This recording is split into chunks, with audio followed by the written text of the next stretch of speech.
Hi, Katy. Hello. I missed talking to you last week. Apparently some stuff happened while we were away. Yes. Well, for starters, we had a rebrand and we have a new logo and new website. Don't you think it's lovely? I think it's kind of charmingly chaotic, like we are. Thank you to the amazing RTiiiKA for all the beautiful design work.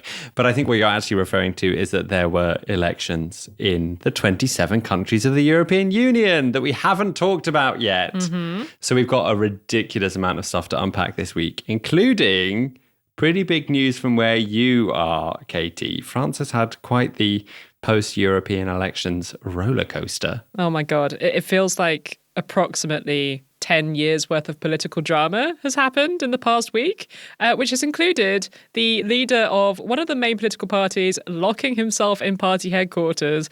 It's been kind of captivating and alarming at the same time.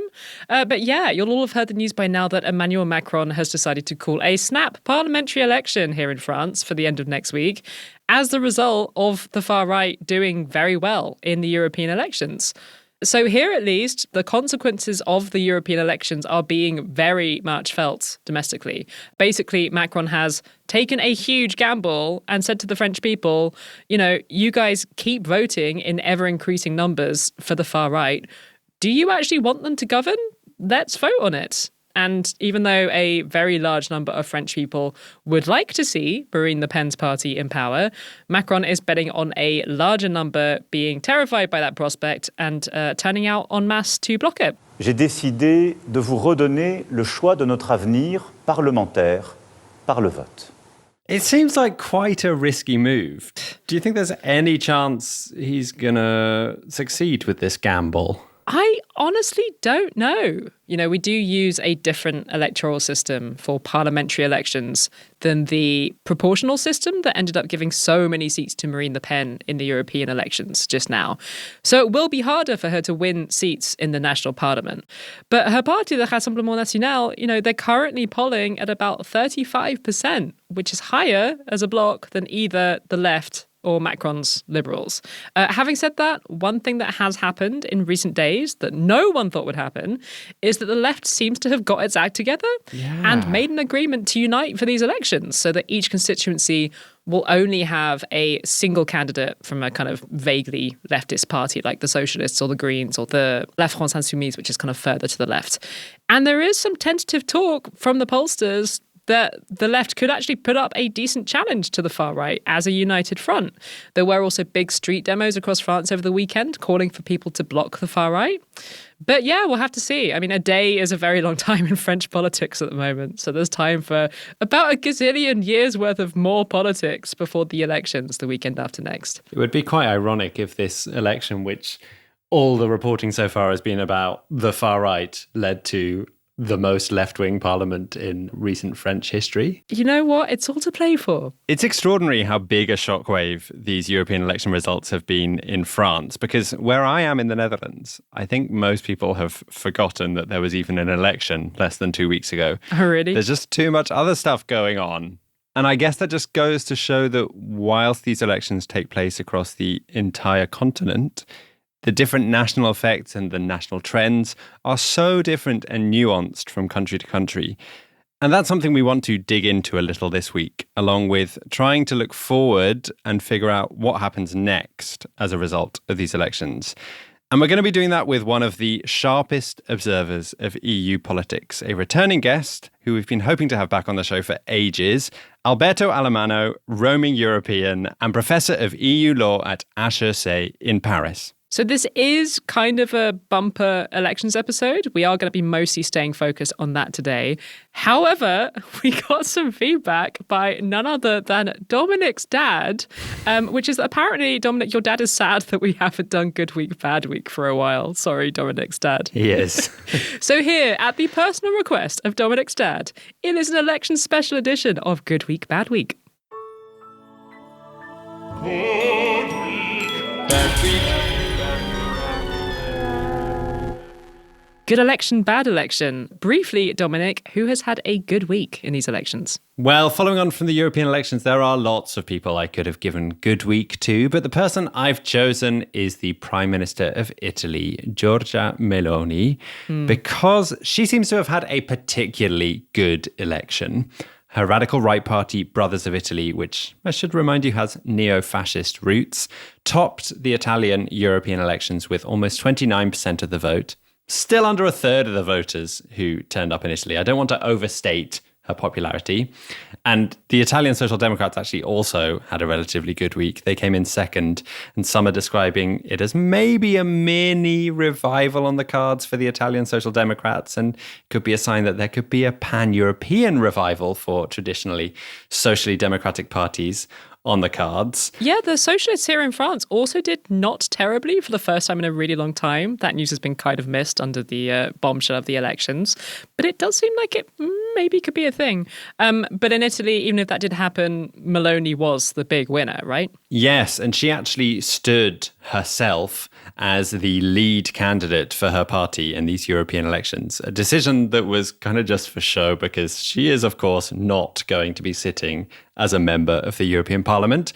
But it was a savvy move that made the election in Italy all about Meloni, and on the broader international stage, she certainly seems to have succeeded in cementing her position as a key political figure of this continent of Europe. Yeah, she also had the chance to look very kind of stateswoman-like and important this week because Italy was hosting the G7 summit. Indeed, I'm sure she reveled in hosting that meeting of 7 leaders of quote-unquote advanced democracies.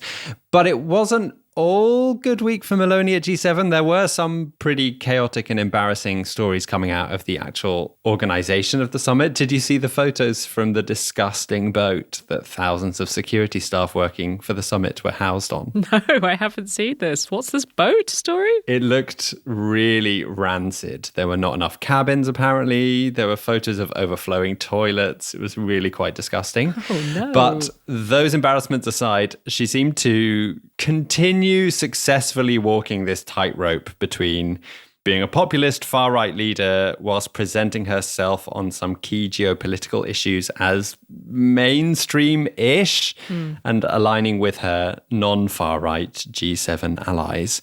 And that alignment is perhaps most pointed and most important for her international reputation in her continued support for Ukraine. Dobbiamo continuare a sostenere l'Ucraina e abbiamo anzi scelto di rafforzare il nostro impegno e le diverse linee di azione con un approccio che continua a essere a 360 gradi per aiutare la nazione aggredita a guardare. At the summit, the G7, including Meloni, agreed to use frozen Russian assets to loan $50 billion to Ukraine. So she manages to keep her seat at the table and paint herself as quote-unquote reasonable and an acceptable politician by supporting Ukraine. It's something that other far-right leaders seem to be starting to do as well. For example, Geert Wilders, this far-right leader who won the general election in November in the Netherlands, he's sounding much more pro-Ukraine these days as well, despite years of Putin-friendly statements in the past. Interesting. Cas Mudde, who's a well-known political professor who specializes in the far right, he says that we need to separate Ukraine's fight for independence with the fight for liberal democracy. They're not the same thing. And he says conflating the two even weakens liberal democracy by normalizing far-right pro-Ukrainians like Giorgia Meloni and like the Law and Justice Party in Poland. Meloni is still chipping away at the rights of marginalized groups at home in Italy and weakening liberal democracy. For example, with the alleged attempts from Meloni to turn the Italian broadcaster RAI into a propaganda machine for ruling parties. In the run-up to the European election, there was a lot of talk about whether European Commission President Ursula von der Leyen is going to need the support in the European Parliament of Meloni and her European Conservatives and Reformists grouping in order to secure a second term. And actually those overtures to Meloni somewhat backfired on von der Leyen because the centre-left parties that support von der Leyen then threatened to block her second presidency if she teams up with Meloni. So you could actually argue that Meloni is less influential than she might have been because of the way that the election has turned out. Yeah, I guess you could have, but I think she won't be disappointed because her grouping, the European Conservatives and Reformists in the European Parliament, have grown. She's definitely stronger politically in Italy as well after this election. The 29% her Brothers of Italy party got here is higher than the 26% her party got at the last Italian general election in 2022. So she's bucking a bit of a trend that we saw in many other countries in Europe where if the far right have been actually in power, they then lost some support in the European elections. And therefore, I think it's reasonable to give her good week, which I must stress again is not an endorsement. I'm not saying she is good, just that I can imagine her sitting back in her office thinking, yeah, things are going good for me. By the way, Katy, did you see that super awkward video of Meloni and Macron shaking hands that went viral last week? I did. Ice cold. I was quite struck to see that she really wasn't even trying to hide her contempt for him. And apparently the two of them had clashed over some language around abortion in the official statement that comes out after these G7 meetings. Macron wanted there to be a statement about the importance of, quote, access to safe and legal abortion and post-abortion care. You know what? Macron's had a pretty bad week otherwise and has made some questionable decisions, but this wasn't one of them. So hats off for that. Yeah, apparently Meloni didn't want that statement to be in there, although she has since denied that she opposed it. So we don't really know what's going on. But reportedly there was a diplomatic spat. And that might explain why she was giving him serious side eye when they shook hands after the meeting. So this like hoo-ha around the statement could be another sign of how powerful she is actually, that she can get a statement about access to abortion taken out of the G7 statement and also, according to some reports, statements in support of LGBTQ rights. Anyway, who's had a bad week, Katy? I'm going to give bad week to Hungary's Prime Minister, Viktor Orbán. You might say he's not had that bad a week because Orbán's hard-right party Fidesz came top in Hungary in the European elections. They got just over half of the seats, 11 out of 21. So, not bad. But that headline figure masks the fact that this is actually the worst performance for Fidesz since Hungary joined the EU 20 years ago, despite spending a huge amount of money on online political advertising during this campaign, more, in fact, than any other political party in Europe. These results represent a drop of 11% in support for Fidesz since the last election, which is pretty hefty. So this is being seen as a sign that maybe, finally, Orbán's very long grip on power might be weakening a little bit. There does seem to have been quite a lot of change in Hungarian national politics over the last few months, right? Yeah, there was this big paedophilia cover-up scandal back in February, which we talked about at the time on the show with our favourite Hungarian journalist, Victoria Serdult. Really, really rocked the Hungarian political establishment. And I remember asking Victoria back then about something interesting that seemed to be going on with this guy called Peter Magyar. He's a former ruling party insider, but he was suddenly all over social media being really openly critical of Orbán and accusing him of building a political system that had enriched a handful of his cronies and basically not benefited the Hungarian people at all. At the time that we spoke, Victoria said that it really wasn't clear what this guy Peter Magyar was up to. But since then, it has become abundantly clear what he's up to, which is a rather audacious attempt to genuinely challenge Orbán for power. Magyar has relaunched a previously obscure party called RTiiiKA, which bills itself as being politically centrist, if socially conservative, and wanting to improve public services. It's been gathering big crowds at rallies in Budapest. And RTiiiKA just won 29% of the vote in Hungary in the European elections, which is pretty remarkable for a movement that only launched officially in April. That is quite amazing and presumably doesn't bode so well for Orbán in the next national elections, right? It doesn't, no. Those elections are in 2026, and Magyar has said that these European election results have given him a lot of momentum to start campaigning to actually topple Orbán from power in 2 years' time. Kiderült a mai választáson egyértelműen, hogy a következő országgyűlési választásokon azaz egy, de igen potens kihívója van a NER-nek, az pedig a Tisza párt. He is clearly someone who is very media savvy and knows how to pull in a crowd. I should add that he's not an uncontroversial figure. His ex-wife, Judit Varga, who used to be Hungary's justice minister, she has accused him of domestic abuse during their relationship. That doesn't appear to have stopped Peter Magyar from gaining political support so far. I guess one of the big questions for the coming months is how hard is the Hungarian government going to make life for Magyar now that he represents a very real threat? You know, this is not a government that values having a level playing field for its opponents, where constructive opposition is seen as healthy for democracy.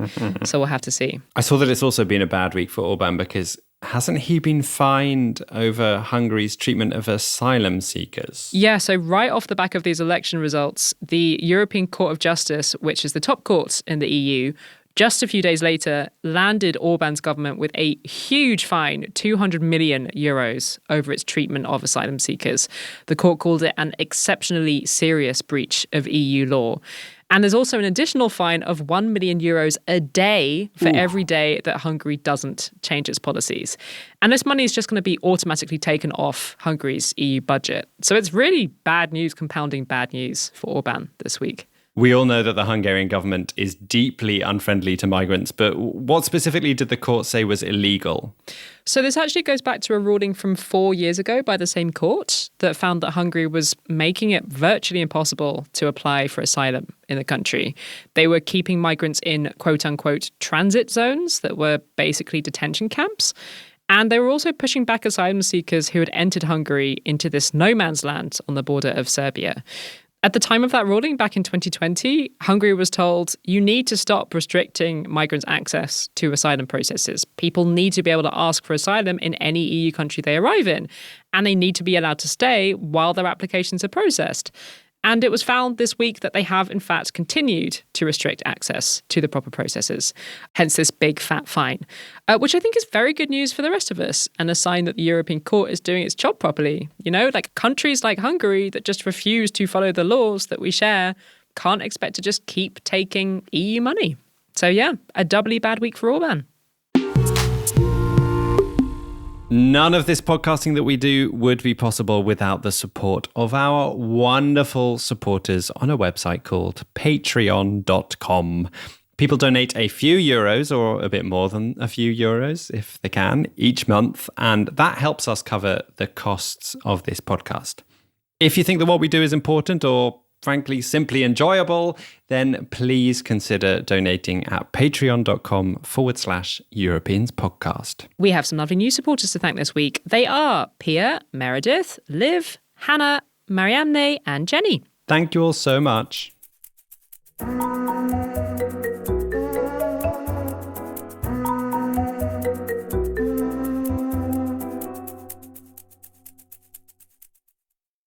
So we've now had a little bit of time to digest the results of the European elections the weekend before last. But even though we've had that time, I don't know about you, Dominic, but I'm still kind of struggling with the idea of whether to feel like, oh, okay, these results are pretty much what we expected versus, oh, these results are very alarming. Yeah, I saw someone online saying that these are the most confusing set of European election results we've ever had. Hardest to unpick, which is why we're here today. Yeah, something that I think has been particularly interesting that maybe hasn't been captured so much in the headlines that have been trying to sum up the Europe-wide picture is that the kind of overall headlines seem to be either about how the political centre has broadly held or they're about how the far right has surged. But actually, when you zoom into different parts of the continent, like Scandinavia or Southern Europe, you get a really different story depending on the place that really reflects what's been going on in that part of Europe. So that is one of the things that we want to get into today, along with what we really know at this point, with the benefit of nearly 2 weeks of breathing space after the elections, about what changes in Europe now. And we're going to be doing that with a seasoned observer of all things European. We are so pleased to have him back on the show, Professor Alberto Alemmano.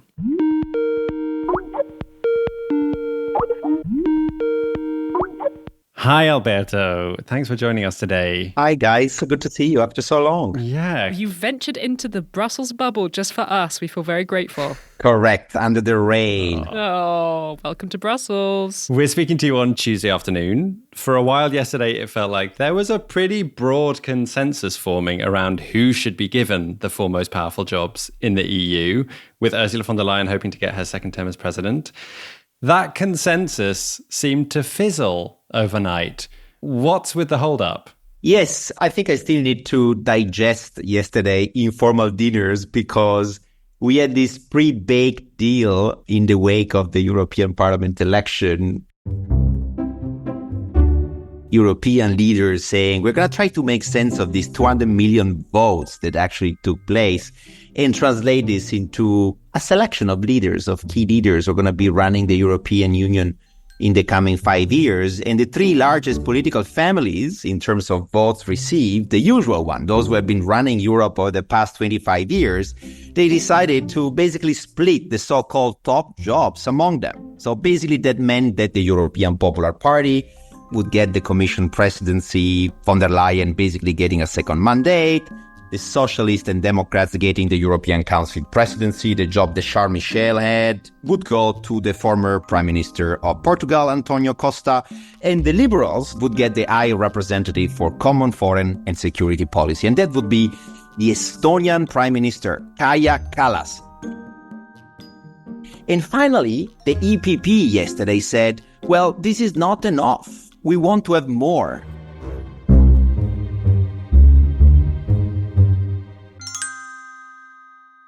So in a nutshell, all of a sudden, the European Popular Party decided to ask for more than 2 of the 4 jobs, not contenting themselves of the presidency of the Parliament and the Commission. They also want half of the mandate, stay with me, of the European Council presidency, which was supposedly going to the European Socialists. And the Socialists reacted very badly by saying, there's no way. If you're going to split our top job in 2 parts, in 2 mandates, then we want to have the same for the Commission presidency, which is something that not only is illegal, it goes against the treaty, but it doesn't make sense at all. Like splitting a government in 2 parts and to decide to do this over informal dinner, it all sounds a bit surreal, right? Seems very greedy of the EPP to act like this. I mean, can they really justify asking for 3 out of the 4 top jobs, given that they won, about a quarter of the vote across the continent?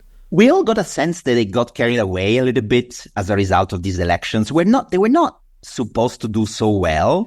This is a significant moment. We are seeing the European People's Party, the biggest party, the centre-right, Conservatives, 181 seats. That is up from 176 seats in the Parliament as of 2019. But they did relatively well in Germany, the country where Ursula von der Leyen comes from. And they did relatively well in Poland, which is another big country where Donald Tusk recently came to power again.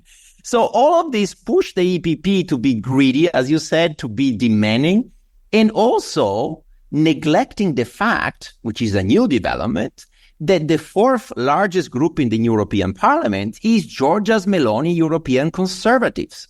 So now, for the first time ever, we have a not necessarily pro-European group asking for one of the top jobs. So the EPP demand, we want more jobs than usual, is conflicting directly with a new demand that we never heard before, because they never got so many MEPs elected, saying we also want to have one of the top jobs. And this kind of caught everybody by surprise. Wow. And quite frankly, I think they have a point. The new top jobs should reflect the new parliamentary political center of gravity that exists within this parliament. So we are really far from a done deal, because there was no deal at all in the first place, but also because we see a pretty unprecedented scenario that is making things more complicated, even less intelligible for all of us citizens, even those who devote their life to understand and make sense of this craziness around politics in Europe. It's going to be difficult, though, isn't it, to come to some kind of consensus? Because if the council decides to give something to the European Conservatives and Reformists, to Meloni and pals, then the Social Democrats have already said in advance that they don't want to be part of any kind of grand coalition with Meloni and the far right. So is there going to be a way out of this? Can you see any route at the moment forming where we can come to some kind of agreement and have a new commission and all these jobs filled? I think we have to distinguish 2 moments. There is an initial moment that is really capturing our imagination, which is the selection of the next Commission president, Ursula von der Leyen, yes or no? And the other one is, what about the new Commission? which is going to be the parliamentary majority supporting that commission. In the past, we knew that Ursula von der Leyen could actually rely on the EPP, the Socialists and the Liberals, like in the previous legislature, and this offer her enough political support to adopt so many policies that have been discussed and unpacked in this podcast in the past years, right? But now there is a risk that such a majority might never be identified. So let's focus on the von der Leyen gamble, or the next Commission President gamble. If she goes towards the right by formalizing the support of Meloni, she will be alienating the support from the Greens she might actually need in order to be voted by absolute majority, 361 votes by the European Parliament. But if she goes only to the left, she might run the risk still not to have enough votes if the Greens, or at least some of them, would be voting to her. And the crux of the matter is the fact that the Parliament vote on the Commission candidate president is by secret ballot. So groups that might commit to support the candidacy of von der Leyen or another Commission president might actually turn their back to the candidate, while, as it happened in the past, some groups which were not supposed to support von der Leyen actually vote in favor. It happened with the Five-Star Movement, PIS of Poland supporting von der Leyen last time. Well, she only made it by a difference of 9 votes. So these are the uncertainties today. And I think what happened is the realization that the European Council has to do its own homework before sending the next Commission president to the Parliament, because there's a high risk that for the first time ever, the Parliament might send it back, this candidate, to the European Council. And this will open a sort of constitutional crisis, because it never happened before, and because the European Council would not know how to make sense of the result of these elections. Who could be the individual capable of gathering these 361 votes? So the drama is far from over. But if we look back at the elections themselves, it feels like a lot of the discourse following the European elections has been divided between people saying, we shouldn't be too hysterical about the rise of the far right. The centre has held. And then other people saying, we're not being hysterical enough. This is the end of Europe as we know it. How hysterical do you think we should be being? You're absolutely right. These two narratives have been really capturing our imagination, those saying the center is holding, and those saying, well, the barbarians are at the gates, right? The far right has won, whoever they are. And I think that both narratives are right. In a way, we never had so many anti-establishment, skeptical party of Europe being elected. We have approximately 25% of the parliament made of individuals who don't really believe in the European project. But at the same time, the traditional majority, the pro-European majority, they still have approximately 410 votes out of 720. This is a very high figure that should relax or reassure any Commission president that might be designated by the European Council. Thank you, my friends. Today is a good day for EPP. We won the European elections, my friends. We are the strongest party. We are the anchor of stability, and voters acknowledged our leadership during the last 5 years, and this is a great message to all. But we all feel that it's much more volatile, the political climax. We have approximately 100 MEPs who are unattached or unaffiliated. That means there are MEPs, we don't know who they belong to, which groups they might be joining. All of this remains an open question till early July, when the new European Parliament will gather for the first time.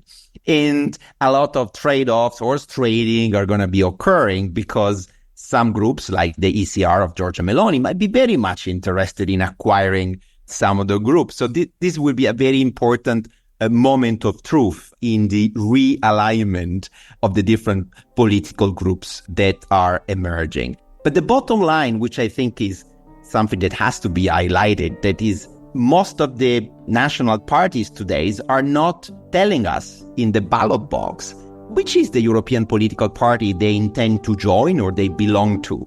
So you have parties like the Five-Star Movements, now the AfD, parties that they never really told us where they stand in Europe. They are pro, anti, central, social. Where are they? So this lack of intelligibility is making very difficult for everyone, including for European leaders, to make sense of the outcome of these elections. And this is possibly what we have to learn from these elections, that the current system has so many shortcomings because you cannot artificially aggregate the results of 27 parallel elections and try to make sense of them.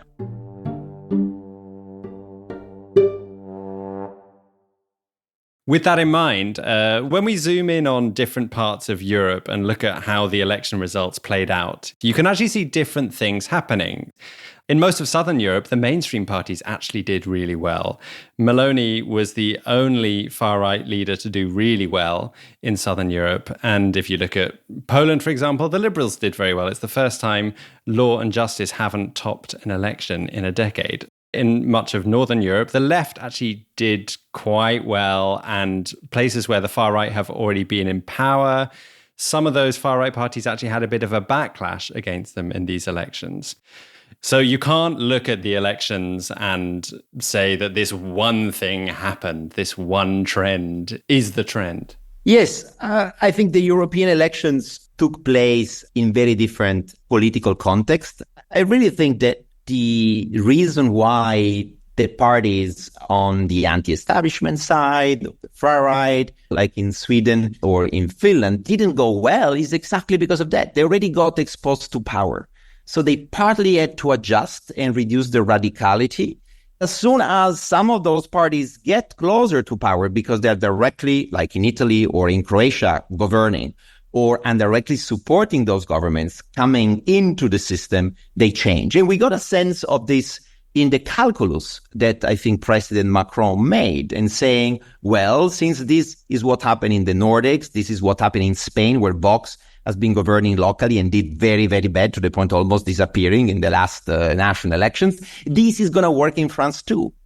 And I think this calculus has some rationality, but we still don't know whether it's going to work out. It's somewhat ironic that some far-right leaders like Giorgia Meloni and Marine Le Pen seem to be realizing that they can actually use Europe as a forum to strengthen their positions, despite being inherently nationalistic and Eurosceptic.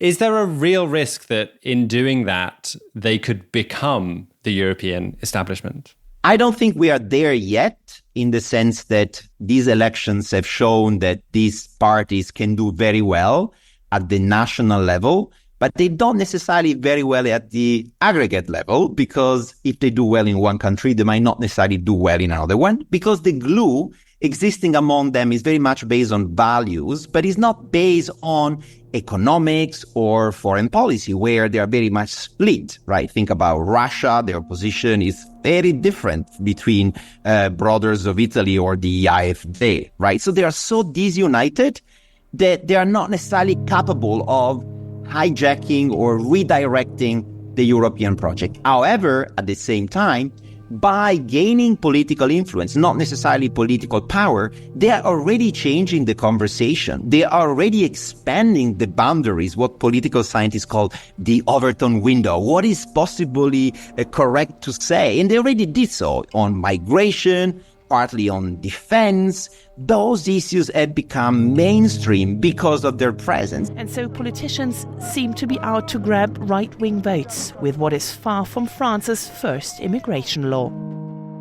So their influence is very subtle, is almost visceral, and in a way they are diversifying, they are expanding the European project. So we shouldn't be only negative, even though it's very scary to watch at where those parties come from. If you look at the youth movement supporting the Brothers of Italy, it's very scary. But at the same time, they open up the political space of Europe in order to make it much broader. The tent of the European project gets bigger, get more pluralistic. And this will potentially shape for good the European project, as opposed to be skeptical or to keep invoking this cordon sanitaire, this idea that those parties then don't deserve a seat at the table. I think this is a very dangerous game that the European project clearly cannot afford to take because it would go against his own values. And that's a bit the paradox at the bottom of any democracy, including European democracy, that to remain a democracy, you need to remain and to cultivate some messiness. You need to push for disorder, because only these conflicts, which can not only be rational in the most purely Brussels bubble way, but they should be emotional, they should be passions around, there should be value conflicts.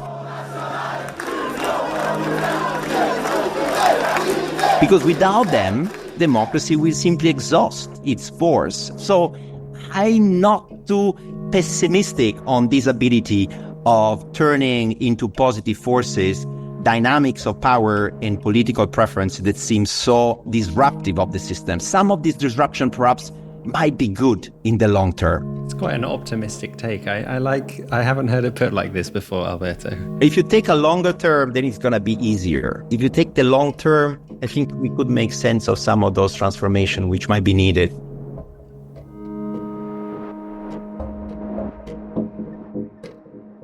Germany and France are the biggest countries in the EU, and traditionally they have very powerful voices within it. But as we've mentioned already, France's governing party did very badly, and that also happened in Germany.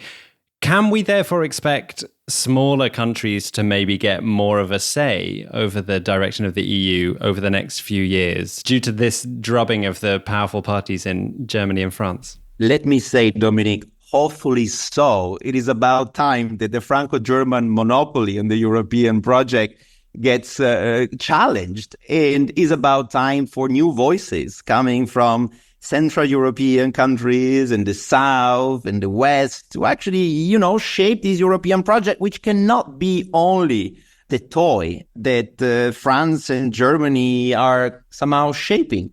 We have been witnessing a gradual erosion of the ability of France and Germany to drive the European Union. Germany lost a lot of credibility when it got Europe very much dependent on imported fossil fuels from Russia.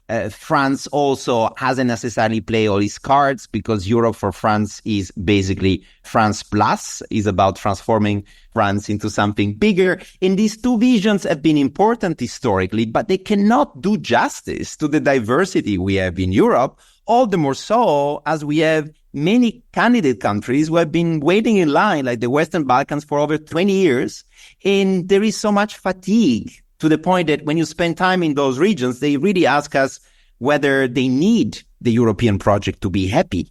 And this creates a very dangerous vacuum, because if you let those countries out of the European sphere of influence, well, they're going to be conquered by other regions in a geopolitically shattered world in which we are today. Portraits of the Russian president next to T-shirts with the letter Z, a symbol for Russia's war on Ukraine. Only a few examples of how visible the Kremlin and its propaganda are on the streets of Belgrade. So it's a bit of a dangerous game not to enrich the engine that is behind the European project by allowing many more voices to get in. Well, speaking of other forces that might like to influence Europe on the fringes, what do you think Vladimir Putin will be making of these election results? Any delay in setting up the next European Commission, the next, institutional setup, may be perceived as a sign of weakness. However, I would like to counter that narrative and try to show that in reality, Europe's resilience really much depends on the ability of European democracy to get better and to face this kind of constitutional momentum. That means moment of transformation in which we are all on the same boat, and we feel that we need to make this quantum leap. We need to change things. We need to change the rules of the democratic game if we want to be better and to keep some credibility, because, Europe continues to dictate the agenda for many countries outside of the European Union when it comes to rule of law, when it comes to migration, the respect of human rights. But, we probably need to look at ourselves into the mirror before regaining that kind of legitimacy, to become a credible force that can be still seen as a possible role model in other regions of the world. And that's something our political leaders really care to say, which is something that makes me a bit uncomfortable as a European, but is still very much embedded into the original European project.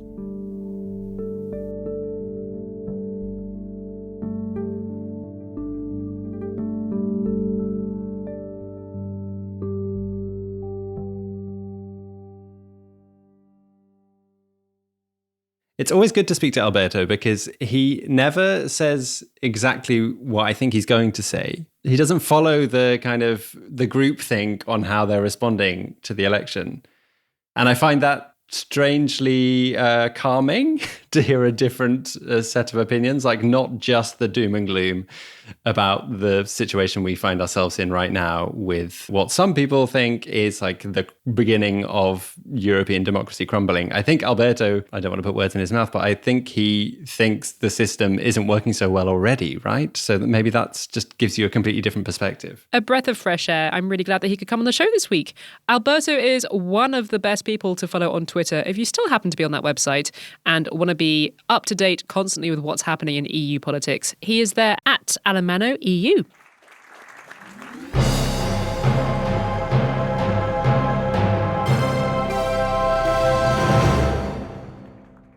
It's the time in the show where we're rolling into the inspiration station and talking about stuff what we have enjoyed over the past week, or past 2 weeks in this case. What have you been enjoying, Dominic? Well, seeing as we're now all totally clued up with European politics, I thought I'd recommend something in that same vein. A new European political true crime podcast series that launched just before the election, looking into the Qatargate corruption scandal that rocked the European Parliament during the last term. I've been wondering what happened to this scandal. I feel like we haven't talked about it for ages. It was a huge thing and then it kind of wasn't. Yeah, I'm honestly not sure how many details of this scandal actually reached the people outside the bubble that is the Brussels institutions. But it was indeed a huge story and is still developing, albeit quite slowly. It's a scandal in which multiple officials and some of their family members were accused of accepting money from Qatar, Morocco, and Mauritania in exchange for political influence. One of the accused was a vice president of the European Parliament, the Greek Social Democrat Eva Kaly. And in the first episode of this new series, which is called Untold: Power for Sale, the Financial Times journalists behind the series actually speak to Eva Kaly herself. Oh. I really recommend you give it a listen. It's so interesting. And big thanks to our listener Marcus for bringing this series to my attention. Yeah, go check it out. It's called Untold: Power for Sale. I am going to check it out. What have you been enjoying, Katy? I'm going to lower the tone considerably now and recommend probably the worst film on Netflix right now, which is Sous la Seine, or Under Paris, to give its English title. Have you heard about this cultural phenomenon, or has it passed you by? No, I have not. Okay, to be honest, it doesn't really need any more advertising because people are talking about it. But this segment is supposed to be about things that we've enjoyed over the past week, so I'm giving this film my official seal of approval. It is a terrible, terrible film. It's supposed to be France's answer to Jaws, in that it is a horror film about killer sharks invading Paris. But unlike Jaws, which is a true classic of the horror genre, this is a film that has been universally panned by the critics in France. And outside France, I'm pretty sure all the critics who've given it a thumbs up have done it in an ironic way. It's really weird because it stars Bérénice Bejo, who's a very well-respected actor. You might remember her from The Artist. I don't know why she decided to do this film. But anyway, if you are in the mood to watch something that is so bad, it's good. I would really recommend Sous la Seine. The best thing about it is the character of the Paris mayor, who refuses to cancel the international triathlon that's due to be happening in Paris with hundreds of people swimming in the River Seine. And she does that because after all of this public money that's gone into the event, we can't possibly cancel it, even though the sharks are going to eat everyone. This sounds ridiculous. It is terrible. It is glorious. I had a pretty shitty week last week, and this really put a smile on my face. So if you too are having a shitty week, I hope that this terrible film makes things a tiny bit better. Good recommendation. That's all we have time for this week. We were able to make this election-licious episode thanks to some special extra support from the Culture of Solidarity Fund, powered by the European Cultural Foundation in collaboration with Allianz Foundation and the Evans Foundation. Thank you so much to them and to our amazing Patreon supporters for helping us to make this podcast week after week. Our producer today was Katy Lee, and the episode had sound design, mixing, and mastering from Wojciech Oleksiak. We'll be back in your feeds next week. In the meantime, check out our new website and look out for my favorite thing about our new visuals, our designer RTiiiKA's amazing hybrid creation, the Cow Wolf. I love the Cow Wolf. Europeanspodcast.com. Another thing that I really like about it is that our website finally now has a tool that lets you search our, by now, very large archive of old episodes by country and by topic. So you can search for things like, just episodes that are about climate stuff or episodes that are about history or migration.